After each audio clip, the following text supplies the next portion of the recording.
We are live on YouTube. Thank you. Good morning. I'm going to call this meeting the Equine Drug Research Council, June 23rd, 2026. To order. First order of business is to take roll of the members of the EDRC Council. Rick Hiles, it is my understanding that he will not be available. Dr. Michael Kilgore. Here. Austin Luttrell. Here. Dr. Park will be joining us later, it's my understanding. Again, Alicia, just remind us when he joins us. It's my understanding Dr. Andy Roberts is maybe on Capitol Hill today. Dr. Al Ruggles. Here. Mr. Mike Ziegler. Here. Okay. 5 out of 8 members here. I declare a quorum for the conduct of business. First item of business is old business review minutes of May 13th, 2026. Has everyone had an opportunity to review them and either add, correct? Okay, don't care to make any changes. Hearing none, I accept a motion to accept those minutes. Hello? I'll move to accept minutes. Thank you, Mr. Ziegler. Second by Dr. Kilgore. Yes. The minutes are approved. Thank you. Now we'll go on to new business, and that'll be item number 3. Julie Went has sent out, with input from council members, a request for grant consideration form. And hopefully everybody's had a chance to review that. And Joey, do you care to make any comments about that application form? Well, this application form is for people who are applying for a grant. It shouldn't be read as the only way that somebody can contact the EDRC. That was a concern that some people had. If anyone wants to get a feel for if their research is the right kind, feel free to reach out to any contacts that you have on the EDRC. But for anybody who is ready to apply for a grant, we're ready to make this grant application public at this time. And where will that be found? On the KHRGC website? That's where it'll be, or? Yes, and as well as anyone can reach out to their friendly EDRC contacts to obtain it as well. Okay. Council members, Austin, do you have any comments? Mike? Dr. Kilgore, I know you've had input. Yes, I do. I'm a bit opposed to this. I don't have a problem once we get there, but I mean, for those of us who live our lives writing grants and trying to collect money to go do good work, we need to know that this is an agency that is prepared to consider the type of work we're looking at. So what we've done in the past is ask for a very brief 1-paragraph concept, and then we had a small group within the EDRC. Dr. Roberts and I have been on it for many years. And we would say, yeah, this looks like something that bring us a full proposal, as opposed to this is not the sort of work we want to do. Saves us money, saves the PI money and time, and then also helps us focus what it is we're trying to accomplish. So I don't have any problem with the way that proposal is written, the way it's out there. After we have a preliminary review would be my recommendation. I see. Thank you for that comment. Al? Do you have any comments? Yeah, I agree with those comments completely. And then there's no date listed for submission, which they should know. I mean, we should have a deadline.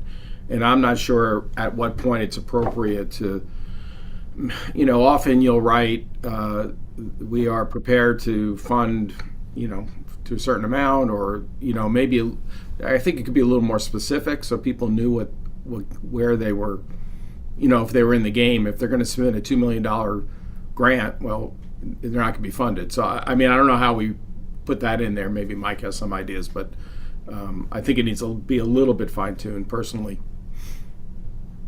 If I may, this is a work in progress. Of course, it can always be edited in the future, but we want to get something out there because right now there are people who are contacting the EDRC and have no plan for what to submit.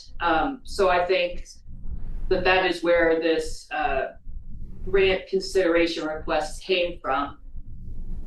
If Sure, that I makes would sense. just put a date though. We should have a deadline, I think, of submission. That's something that the EDRC can consider.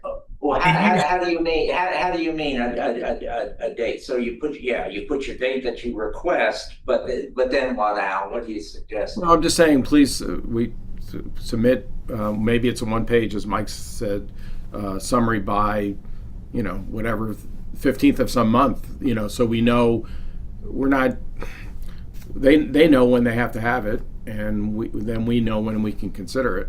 I don't know. I mean, I guess there's no timeline. I guess As of right now, we're considering rolling requests, but that is something we've talked about having Okay. dates. So that's not under my. Dr. Kilgore, go ahead. Yeah, in years past, we had rolling requests because we didn't actually understand the money we had rolling through. And so sometimes money would get rolled over from one year to another. And unfortunately, one year money was taken away by the state legislature. So, having it open and rolling, I think may be the best approach.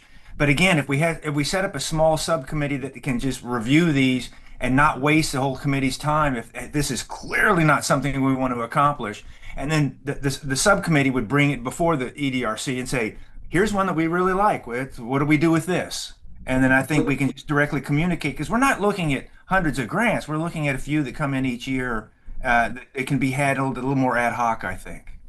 Would that subcommittee, as you see it, have this request for grant consideration information in front of them? Or are you talking about a really toned down one page summary? The summary is all that we used to review within the subcommittee. We weren't trying to speak for the EDRC other than to say, this is the sort of work we are interested in looking at or having the full EDRC look at, rather than waste the entire EDRC's time over something that clearly is not a fit. So my suggestion is, and Dr. Roberts, I think, agreed with me on this. We've worked on these many years, to have a quick review, have a look at it. We'll beat it up or beat each other up in a small subcommittee and bring it and say, yes, this is a great idea, or, we're concerned this might not be, and rather than make decisions for the DRC, just be a guidance and counsel from the research side to hand off for a full committee review.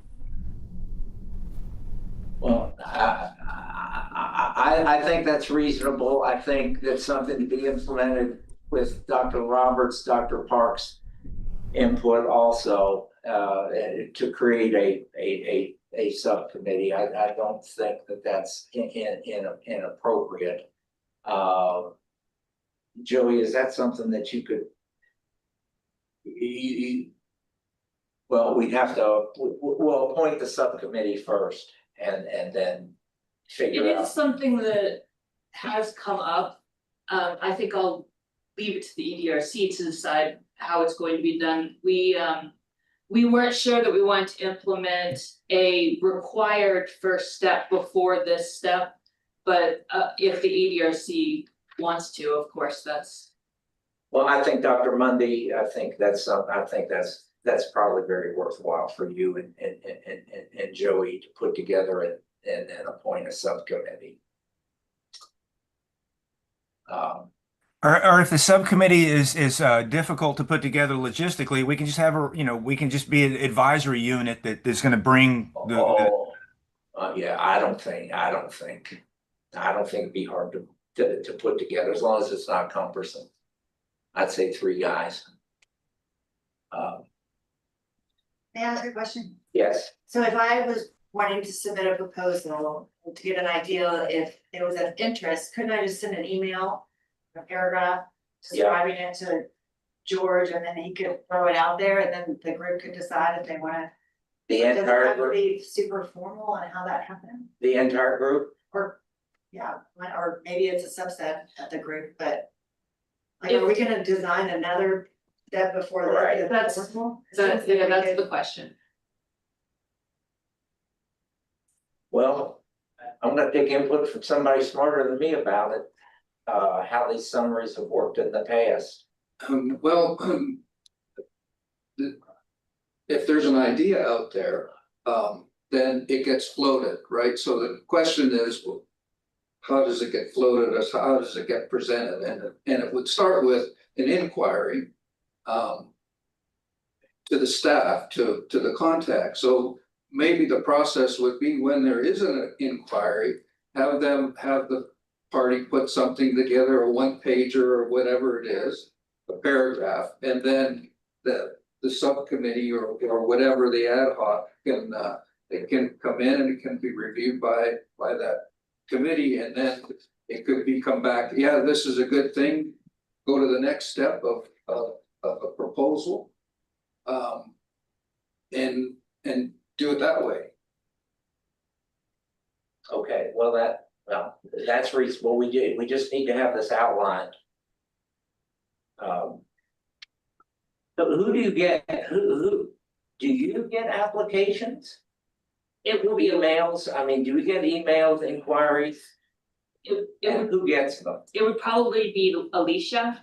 Okay, She's the email contact on our forum as well. okay, so if Alicia gets them, Dr. Park just joined the meeting. great. Dr. Park, welcome. Yeah, thank you. Sorry for the delay. You're good. Dr. Kilgore, this is Mike. Do you think that this preliminary application that they've shared is too cumbersome for somebody, and so you're looking for a step before that? Is that basically what you're looking for? Yeah, I mean, so if you know, okay, we've got a request for $500,000 right now, and if I'm writing that grant, it's taken me 3 months of my life doing absolutely nothing else. Okay, to get everything together, and it may have cost me a lot of money to do preliminary data, a variety of other things. And I've taken those requests to agencies that said, we don't fund that kind of work. And I'm just like, fine, let me know up front so I don't. So, I mean, it's really, from the PI's perspective, we would greatly appreciate it because now we know, okay, we're in the ballpark. We know what we're accomplishing. Our time's not going to be ill spent if we put the full proposal together. At least it'll get a review, which some agencies will not even review if it doesn't fit. And then we'll have a concept of, yeah, this is something that EDRC is prepared or willing to fund, or the area. So if I were to summarize, the first step you would like as a grant requester would be a high level outline of what you're asking for. You know, this is description and this is the amount of funds we'd like to request. And then submit that to EDRC for some review with a subcommittee who would then say, take it to the full committee. We'd approve moving to the next step, and then they provide a grant request in its completion, similar to what they're asking for on this application. Yes, sir. Okay. I think that makes a lot of sense. Okay. All right, well, we will put a format together for not only the subcommittee, but application, a preliminary summary form. And if I may, wherever we post the request for full application, we can say, please submit preliminary data or preliminary information regarding, outlining this.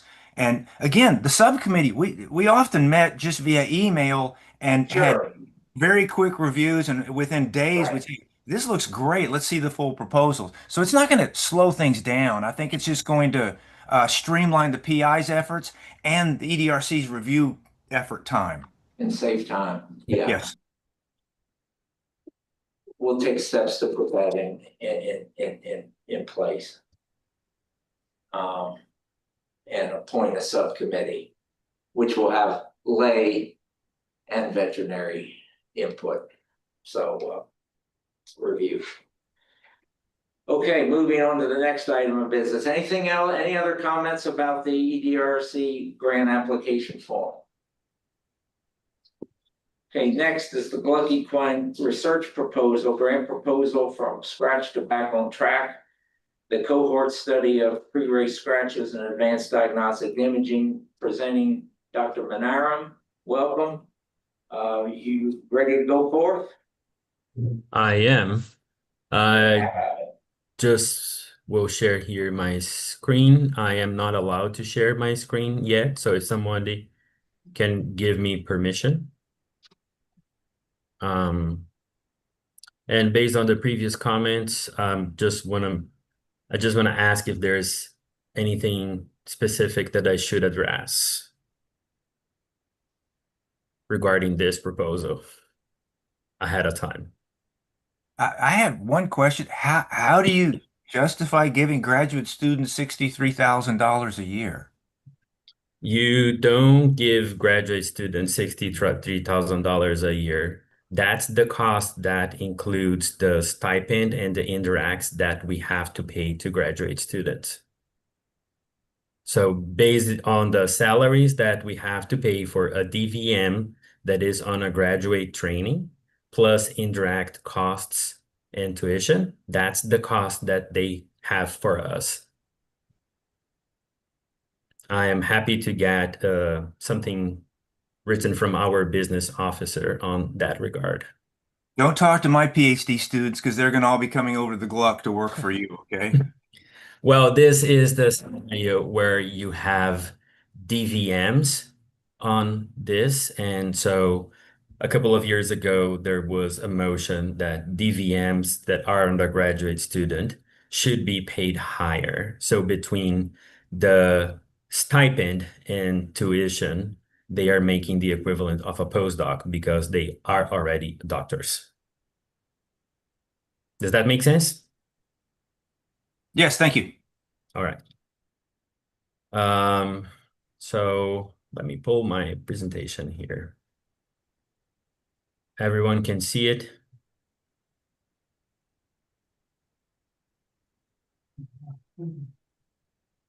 Can you guys see it? Yes, we can see your screen. Yes. Okay, perfect. So this proposal is called From Scratch to Back on Track, and it's focused on a study of pre-race scratches and advanced diagnostic imaging.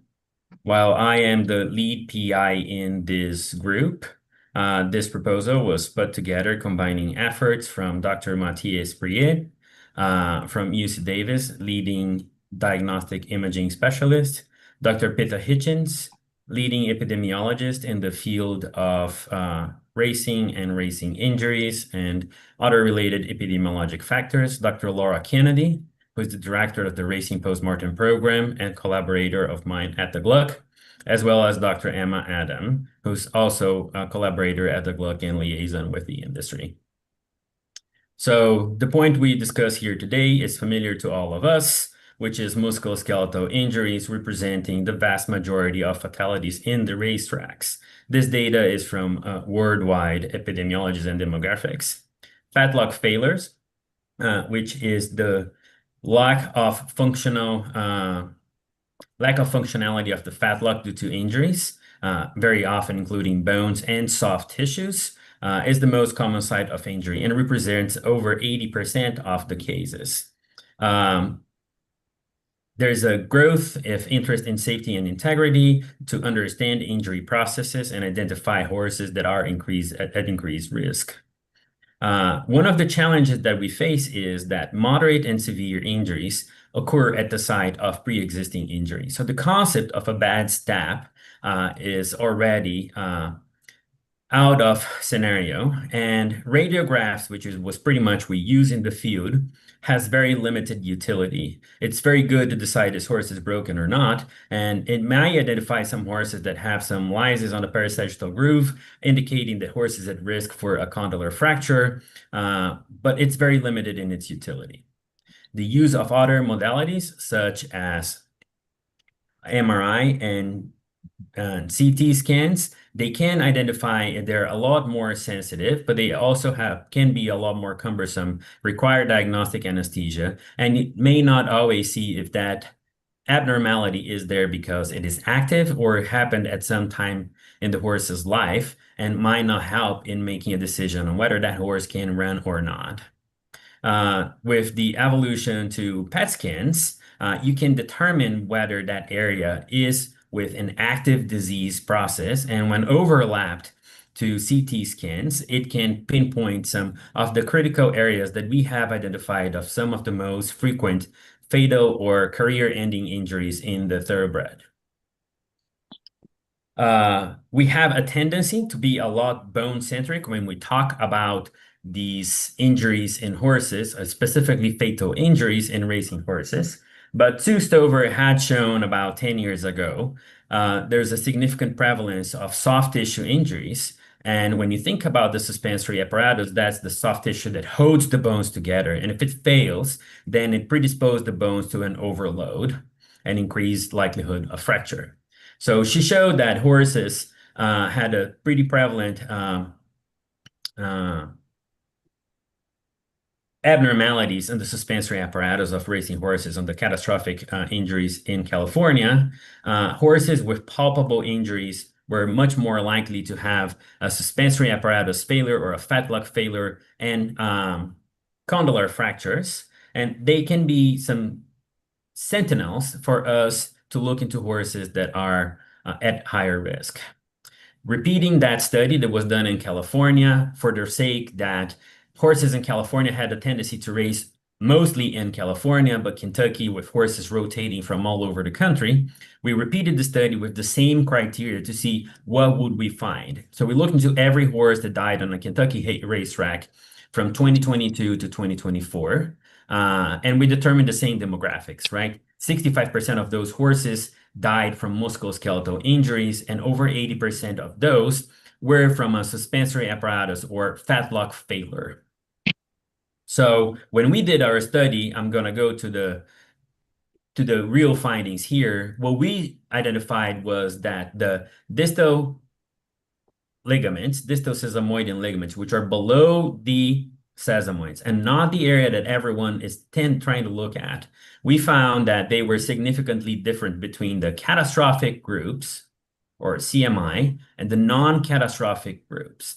So significant differences in severe and moderate injuries or lesions determined macroscopically between those groups. While this graph here shows the differences as a group, we also looked into how each of these cuts would behave, and the findings are the same.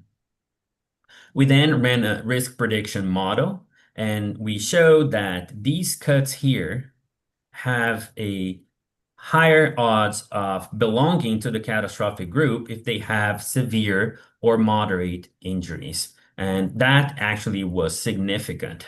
So it is logical that people should be looking for horses that are at increased risk, because pre-race unsoundness is not only a threat to the horse and the rider's safety, but also to the industry's social license. And I know I'm preaching to the priest here, and it's even more important when Kentucky takes the leadership on thoroughbred racing in the country. So with that growth, it also come a lot of different scrutinies that play into this table. The increased rates of scratching and surveillance of horses that are at an increased risk become quite unpopular with a lot of public manifestations and social media, news, and so on. So the KHRG had launched an initiative that improved communication with horsemen, but also to reduce horses' times at the vet list, which used to be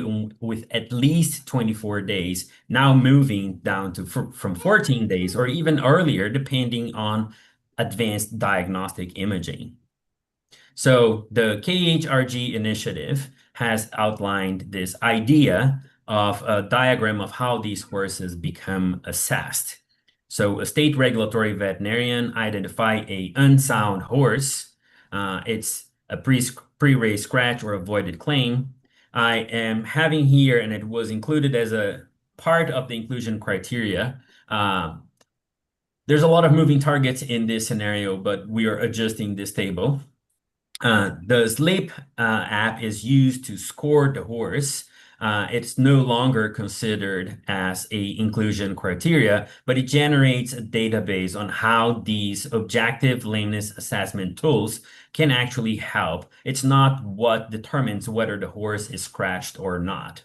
A horse that is scratched and screened by regulatory veterinarians just for the degree of lameness is then followed by a private veterinarian, which will do a so-called best practice lameness exam, which will include thorough assessment and diagnostic anesthesia. So if the horse has one limb that is identified as the cause of scratching, it undergoes diagnostic anesthesia. And if it blocks to the fatlock, which is this block here, all this area in red becomes anesthetized, then this horse goes to a fatlock PET scan. If it blocks higher than that, or if it was proposed to be on both limbs, it would go through a bone scan. There's a couple of ways that we can actually approach this, and I am happy to discuss later. But this is the idea that you are looking into these horses to have an assessment of lameness and validation by imaging that the source of lameness actually holds active disease.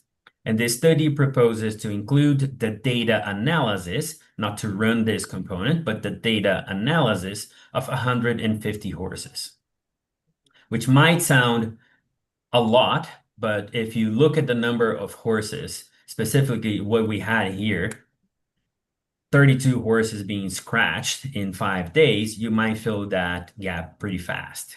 So this proposed study, the overarching goal is to develop measures to reduce catastrophic or fatal musculoskeletal injuries, support racing stakeholders, and provide steps to advance in horse welfare. The proposed study is focused on analyzing the records from the KHRG. So I would not be doing any of the imaging or lameness or any records assessment except any of assessment, but just analyzing the records. That includes regulatory veterinarian pre-race scratch data, diagnostic procedures, and the short and long-term outcomes. The data analysis will focus on horses scratched to lameness in the fatlock and subjected to the imaging assessment. And the fatlock is because it is the vast majority of the caseload. So the objectives of the study are to define the frequency at which pre-race scratch horses show active fatlock disease, which would help determine, yes, this horse is suitable or not to be released from the vet list. Define the time of the horse returning to training in its relationship to the diagnosis of specific AIM-1. So it's not dependent, but it is related. It's further advancing. Do they relate or not? And establish the relationship between PET scans, diagnosis, and the horse's long-term performance, which aligns with the demographics on how this horse performed in multiple aspects. So in the image analysis component, this student would be assisted by Dr. Spriet, leader in the field of PET scan in horses, as well as myself, to analyze images that focus both on bone changes as well as soft tissue changes. Because if you only focus on bone, you might be missing at least 50% of the big picture. The data analysis, it would be done with the support of myself and Dr. Hitchens, and it would relate the findings with imaging, with the time to return to racing, lameness and clinical findings, pre and post scratch performance, training and racing history, and a lot of the demographic data that we tend to include in all of these racing related studies. So I believe, and I'm happy to elaborate on any detail, but this Kentucky-based study can raise awareness on this project, on the initiative of this project. There's invaluable data that can be collected on this, and we can learn a lot more than just say this horse is sound or is not sound, and have objective assessment of what guide our decisions. And I understand that there's a lot of moving targets in this very applied field study that is part of the KHRG initiative and adjusting to the reality. But I think this definitely puts this initiative ahead of the curve, which was commented abroad and everywhere, the needs for improved imaging assessment and careful, detailed decision. I'm happy to take any questions. Thank you, Dr. Monaro. We'll go back to the, well, big screen where we can see participants. Thank you. Austin Luttrell, you care to may have any questions or comments relative to this presentation? Only one question, just thinking from a horseman trainer standpoint. We block the fetlocks and turns out everything's okay, everything's all right. I think one of the first questions a trainer is going to ask is there a withdrawal time? How long is the withdrawal time with the blocking agent? Or is that going to set us back with using any of those drugs for the actual exam?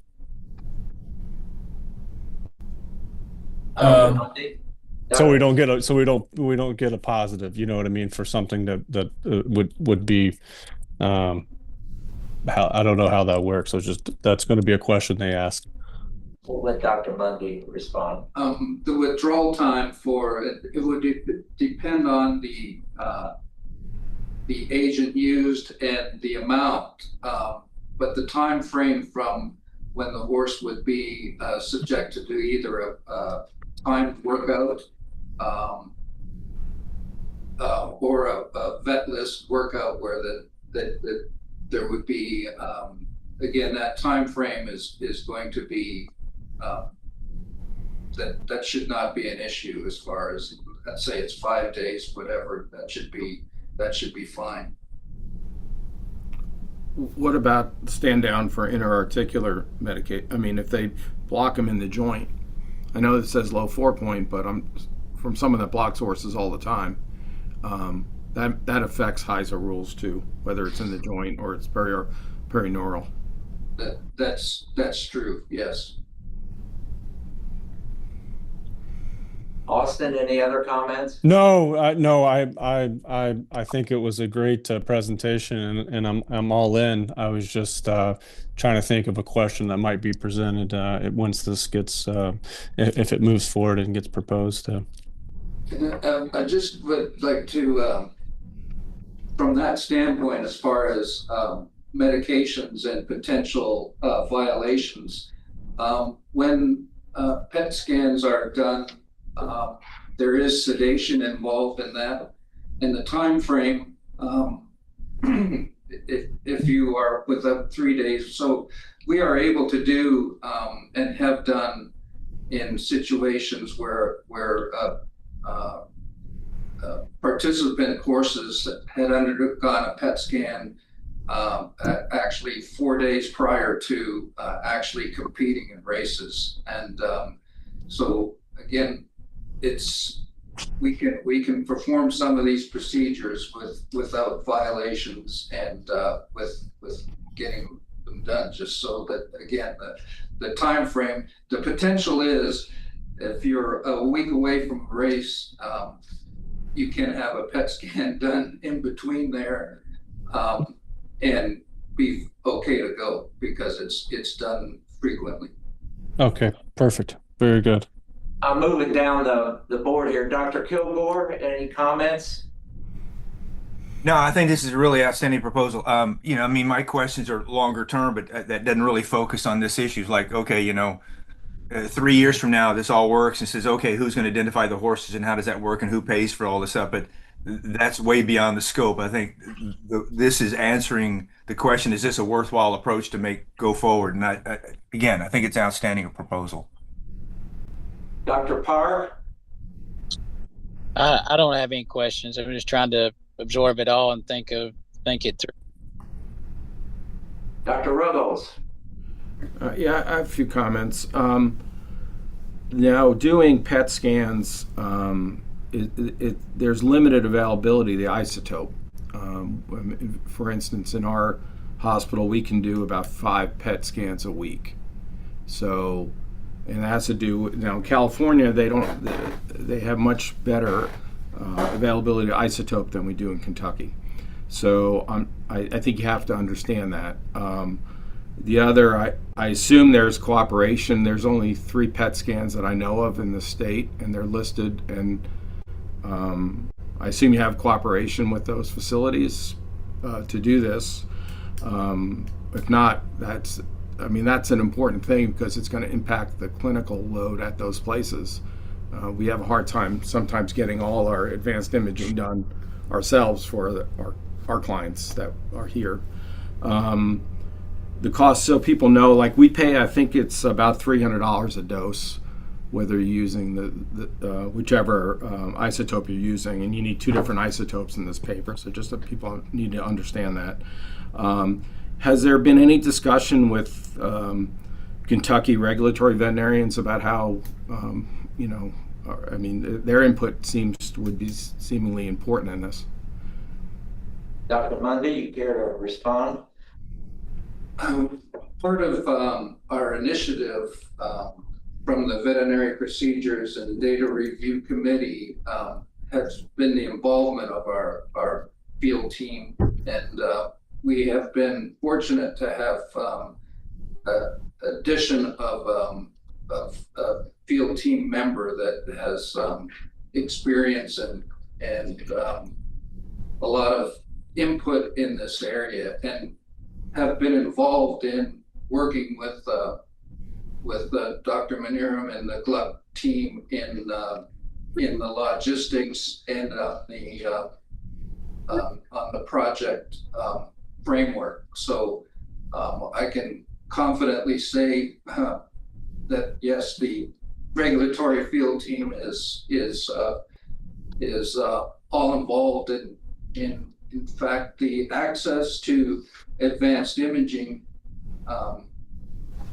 We feel strongly that all horses need to have this type of access to it in this type of pathway, any lame horse. So we realize that this is a starting point by identifying and starting down the road with this framework of a project. So all of us are all in to get there as fast as we can, but we realize that this is the best step to move forward in identifying and getting to the bottom of the issue of the lame horse and avoiding critical failure. Dr. Ruggles, go ahead. Yeah, so just a couple other things. I mean, when you do that, this is maybe getting in the weeds, but when you do that block, the low 4-point block, obviously Bruno showed where the foot and the distal limbs involved.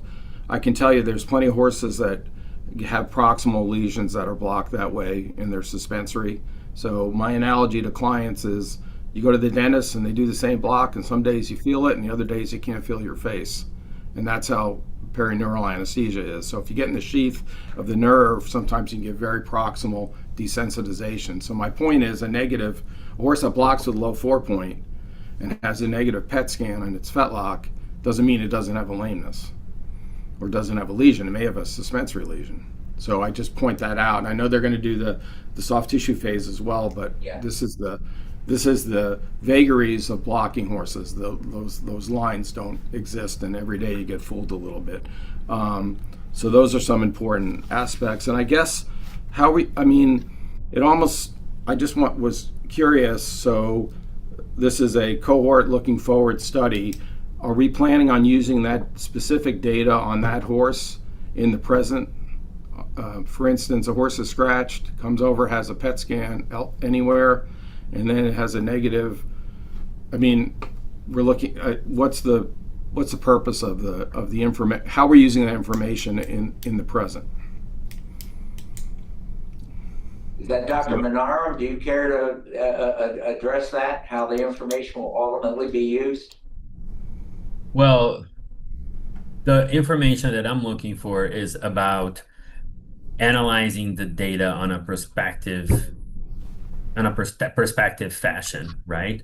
So the use of that information would, in the immediate phase, it's how the regulatory veterinarians would interpret it. And I think there is significant data out there to support follow-up of horses that have had pats on layups and how they progress. There isn't much information on soft tissue, unfortunately.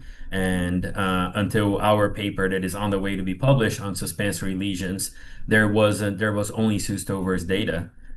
But as a curiosity, when they did the first pat at Churchill, they actually ended up using the soft tissue isotope, and it pointed exactly to the area where we identified the risk factor. So I think that there is information there to guide the regulatory veterinarians' decisions.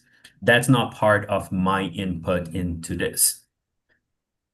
I'm not a regulatory veterinarian. That's what I'm trying to say.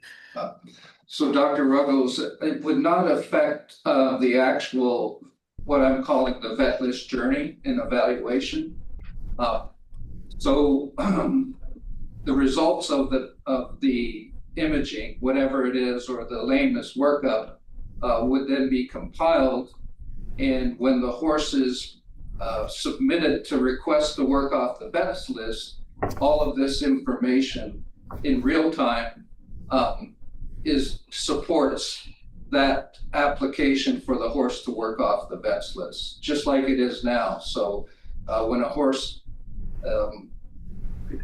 the attending veterinarian fills out the request to work off the vet's list, in which case they detail the details of what was done to the horse, what workups were done, etc. So in real time, this project is going to lead to, it is not going to impact in any way the vet list journey. In fact, it should expedite that, because by being in this pathway project, we're going to get to that point quicker of the determination of active the disease and the criteria for a horse that is in fact fit and ready to work off the vet's list. Yeah, no, it's fine. I was just curious how we're going to use the information. And Alan, to your first point, I spoke to Dr. Farmer over at Churchill yesterday, and their PET scan unit's a little lonesome. So not used. Mike, do you care to comment on that and any other questions or comments you may have? No, I mean, Dr. Ruggles is right. It's the isotope is hard to track down. So we need to schedule ahead of time if we're going to use the facility at Churchill.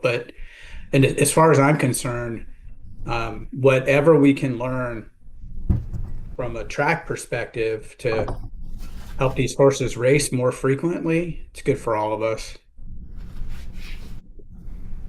And I would add to that about a month ago, I was at UC Davis discussing the subject with Mathieu Espriet, and his comments were, if you coordinate things appropriately with the company with a predicted use, that shouldn't be a problem.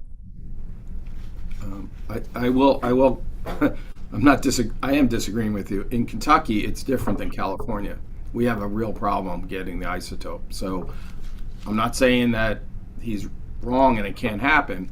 What I'm saying is I think in order to know to fund this, you'd want to have specific cooperation with the people that have the PET scans and the company that's supplying the isotope. Just from a practical standpoint. Fair point. Thank you. Any other council member have any comments on this proposal? Okay, hearing no further comments, is there a motion to recommend to the Kentucky Horse Racing Gaming Corporation funding the cohort study of pre-race scratches and advanced diagnostic imaging in the amount of $93,000 for year one of that study through GLUB, Dr. Menard, is that correct? Correct. Okay. All members in favor signify by saying aye. Aye. Aye. Any opposition? The motion carries, and it is so recommended to the KHRGC. Next item. KTA funding request for advanced diagnostic imaging, which is the backbone of Dr. Minoram's study, presenting Dr. Chauncey Morris from the KTA. Go ahead. Martin? Doctor, not yet. Yeah. Thank you, Mr. Chairman.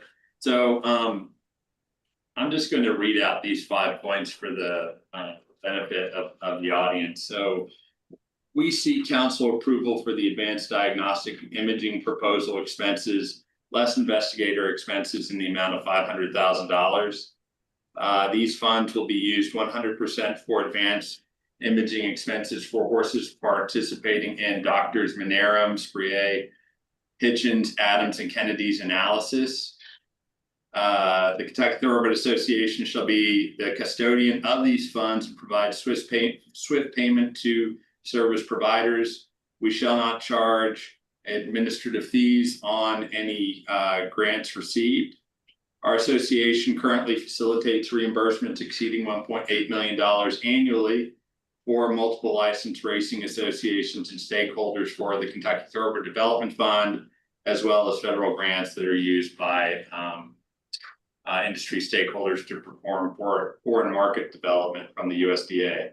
Lastly, most importantly, we agreed to cover advanced diagnostic imaging expenses up to $100,000 should costs exceed $500,000 on the original population of the 150 scratched horses. So I have a couple things to say to the committee and then to the individual committee members who have raised questions. So this has been the culmination of really a 3-year conversation that started with the Kentucky HPPA and the KTA speaking with all the sister tracks here in Kentucky on what we can do in order to protect the horse. Dale Romans wanted me to say this afternoon that the Kentucky HPPA supports this and is wanting to encourage a change in backside culture to rely more on imaging. That's the first point. The second point is, Dr. Kilgore, you raised something about funding long term. I would tell you historically, specifically in the last 8 years, that Kentucky, this is to provide more data on a population of horses. And Kentucky policymakers have made in the last 8 years informed decisions regarding funding as it relates to our industry with more data. So that's something that the outcome of this study is going to be something that we can collectively look at and get behind and say if there is a long-term need, then we need to do something to address that long-term need and involve our policymakers to do that. Dr. Ruggles, in answer to your question, this isn't creating some sort of empire building or overlay. These will be your clients, frankly, that will be availing themselves. And just as you said, the current PET scan is currently at Rudin Riddle Haggard and Dr. Wes Sutter. So that's our motivation on this. You cannot uncouple, even though for administrative reasons, the funding request that's coming from KTA is really the backbone, just as the chairman said, of Dr. Manaram et al.'s study. And I'm happy to answer any questions. So let's just be clear. All of this study also covers voided claims. Yes, sir. 150 horses scratched or voided claims. Yes, sir. And the HPPA is a partner, but not necessarily a financial administrator of this fund. We stepped into the breach late, so. So it is the KTA. Correct. Okay. The only question I have is, so the amount is $500,000. Can we work out a draw system, or will you work out with Katie Smith, if approved, a draw system for this? Absolutely. We're happy to work with the KHRGC in whatever way to facilitate this. There's no no reason, if it's no reason to do so, to give us all in one lump sum. Gotcha. So we'll go around again. Austin Luttrell, any comments, questions for Chauncey Morris? No, Chauncey, I think that this is a good idea. It takes about $50,000 to keep one horse in training per year. So $500,000 sounds like a lot of money, but that's only if we could keep 10 more horses or add 10 horses to the several thousand population already stabled. It's not really such a crazy number. I think this is a great idea. That's all I've got. Dr. Kilgore? Yeah, what's the time frame of all of this? However long it takes to get through 150 horses, frankly, Dr. Kilgore. I mean, 1 year? You want to put it over 4 years? What are you looking at here? George, do you have any comment? It's going to be dependent on the participation and hitting the number of 150 cases for the study. So this could just be the start of something that, again, we just don't know how fast the burn rate's going to be of the horses that qualify and that go to advanced imaging. So we can take a ballpark of approximately how many horses qualify for that, but then how many actually go through the process and go to advanced imaging and burn up that sum of money. So that would be something that we could come back in 6 months and after it's going and get an idea. And it may be that sum of money isn't going to last very long. So again, that's why the backstop of the KTA with that additional.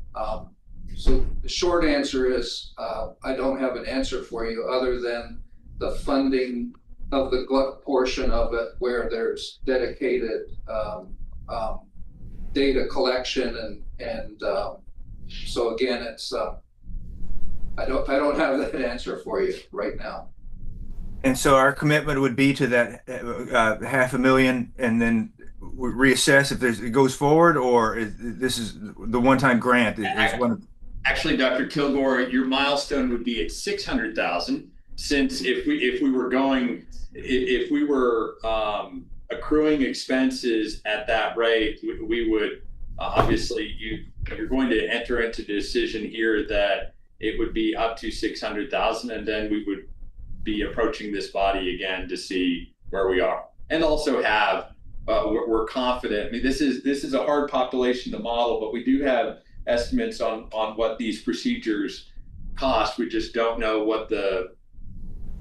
what's going to happen in the field, right? I mean, there's currently the population that Dr. Mundy is he's the author of and often uses, is there are 5,500 thoroughbred horses in training in the Commonwealth of Kentucky from late March to November every single year. So that's a large population of horses, and we know what the vets list numbers metrics are. Thank you. Yes, sir. Just as a point of order here, this council makes recommendations to the KHRG and it has to be approved by the board. So it wouldn't be taking place until after the approval of the next board meeting, if approved. And our key is 150, 150 horses scratched or with claims. Let's see. Al, Dr. Ruggles? Well, I mean, I raised the same point I raised before regarding the number of scans that can be done practically. But again, I assume there's some understanding with the clinics that they're participating. I'm wondering about I just have a question about the logistics of it. Like, so a horse is scratched, and then I assume the owner has to, they're offered this as a follow-up by whomever. And then the owner agrees to have the horse. They have to go in it, or what would be the steps? So really, it's no different than any horse that gets scratched or goes on the vets list. Is the first step is an evaluation by the attending veterinarian. So this is just this is a pathway and so these horses, specific horses, qualify for the program, for the study. So all you do is when the horse is scratched, then you do an immediate best practices lameness workup following the protocol. And if that's abided by, so we envision a workup request form or a workup form that's accessible, that the attending veterinarian working up the lameness abides by, and therefore qualifies for the study and for the advanced imaging subsidy. All right, and then, so if a horse is sent to a clinic and they have, I can tell you, you don't usually just do one thing. What's the expectations for the client, the owner, that's going to be paid for? Specifically the PET scan and the interpretation board. I mean, I'm just trying to understand. No, It would be the advanced imaging only. Sorry, Bone this scan different. or PET So scan. bone That's part of the protocol. So bone scintigraphy and or PET scan or CT. Yes. Okay, I didn't see that. Okay, I'm just saying the bills get a little wacky. So I don't, I can see a client saying, "Oh, this was supposed to be paid for," and potentially have a misunderstanding about what's paid for. I'm just pointing that out. It probably will never happen.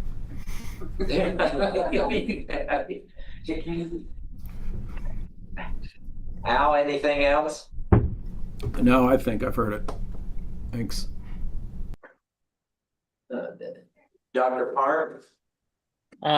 So CT is included in that, along with bone scan and PET scan?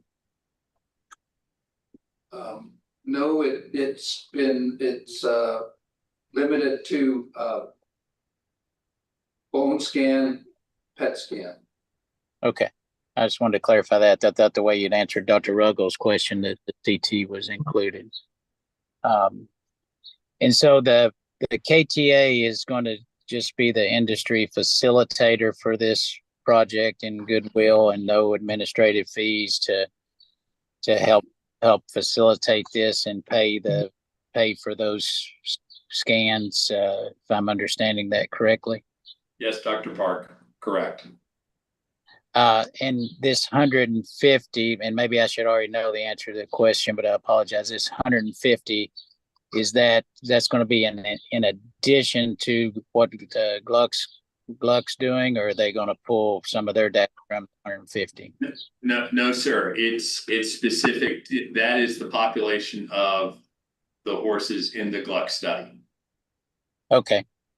So it's they're going to share the data to do the data analysis, and then the KTA is going to facilitate the payment, etc. Correct, Chauncey. Yes. Bruno, you want to comment? Yeah, so the budget related to the Gluck project is related just with data analysis. It's largely oriented to support a student to perform the data analysis. All the imaging data, the imaging budget is different than that. We're gonna harvest the fatlock population from the entire KHRG analysis and focus on the PAT scan assessment. The KHRG initiative involves more things. We're narrowing down to get a data set that allows us to mine meaningful conclusions that we can apply statistics appropriately and have carefully cured information that will help decision making in the future. And so if this horse doesn't block to the fedlock and they block on the I-4 for suspensory or the carpus, then it goes on for a scan of that area, that's going to be paid in this study also? Or is this just for the fedlocks? From the KHRG initiative, it also includes those horses in those areas. For the Gluck study, we're just going to focus on the data generated by the KHRG initiative related to the fetlock. Thank you for the clarity. He's remembering the original HPPA. I want to clarify that. What, you want to make a comment? I think the best person to do that would be George, frankly. Excuse us one minute. So the original idea was advanced imaging in the lameness workup would be part of the process. And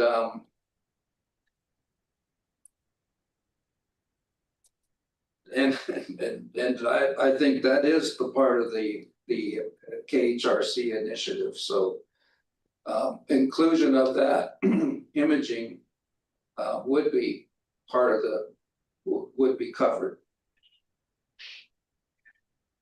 Johnson, do you have any clarification at this time? No, no. Okay.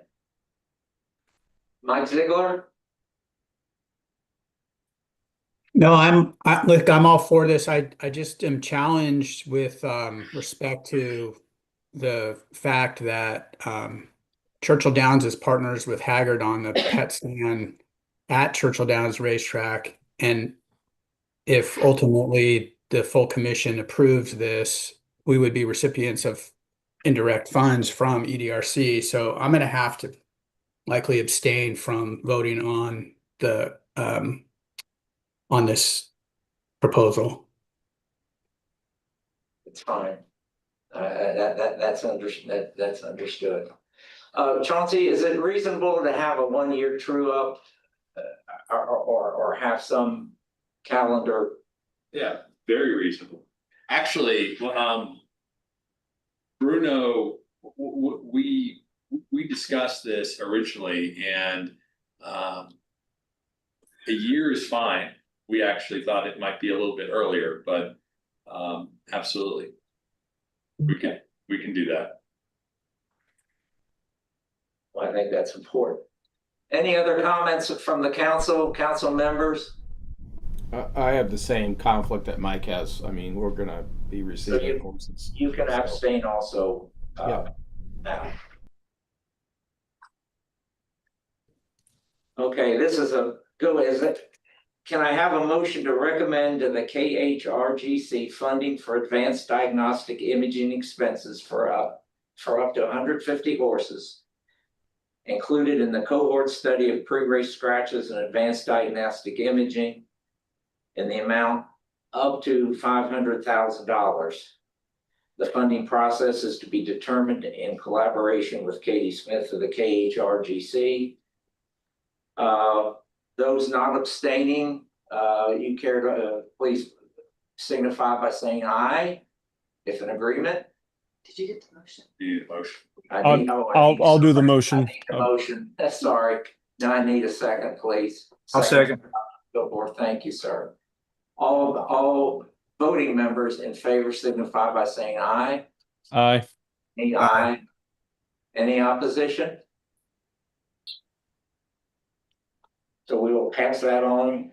It is recommended to the KHRGC that they take up this fund. Yes.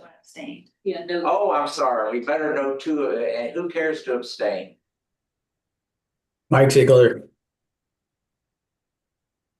And Dr. Roberts. I do as well. Okay. It is so recommended to the KHRGC that we go forward. Since we're on the cusp of a new fiscal year, I propose that the next EDRC meeting date be set at a later date. May I ask a quick point of clarification? Yes, sir. So where are we budget wise? How much are we collecting toward this? Is this rollover from last year since we only started meeting again this past April? The last number that I had was $1.4 million in the EDRC. Now, I don't think it's going to start over. I mean, that should roll over in the next fiscal year. Correct. And how much are we accruing? How much do we expect to see in 26, 27? I That, believe it's capped. I believe it's capped at, I think it's 350. So, because our HHR product does so well, you'll probably get the cap each year. Okay, thank you. so there you go. Any other questions for the good of the council? I'll accept. I had one question, and it came up early. I should have asked. When is the website going to be live with the information about proposals? Just because people call me and I haven't given them any information. Well, I think we need to put that summary and that subcommittee together, don't you? I think we can make the application live. Oh, the application now? Yeah, because people call me and they want to know, you know, and I haven't answered the question because I didn't know when it would be live. So I have the same question. I have colleagues coming to me doing the same thing. I strongly urge that if we're going to go through a brief triage system, that we ought to have that in place on our website before we start getting full applications. That's not fair to the Good PI. point, before they waste their time. Yeah, Yes, I think please. it doesn't hurt for people to know what kind of information will ultimately be available, but yeah, we'll talk about that. Yeah. Yeah. Well, that just needs to be clear. Okay, here's going to be, if you were requested a full proposal, here's what it's going to be. But before you do that, we're going to need this. Again, I'm trying to be respectful of the PI's effort and time. That's my understanding. And I think that's reasonable. We can put something together.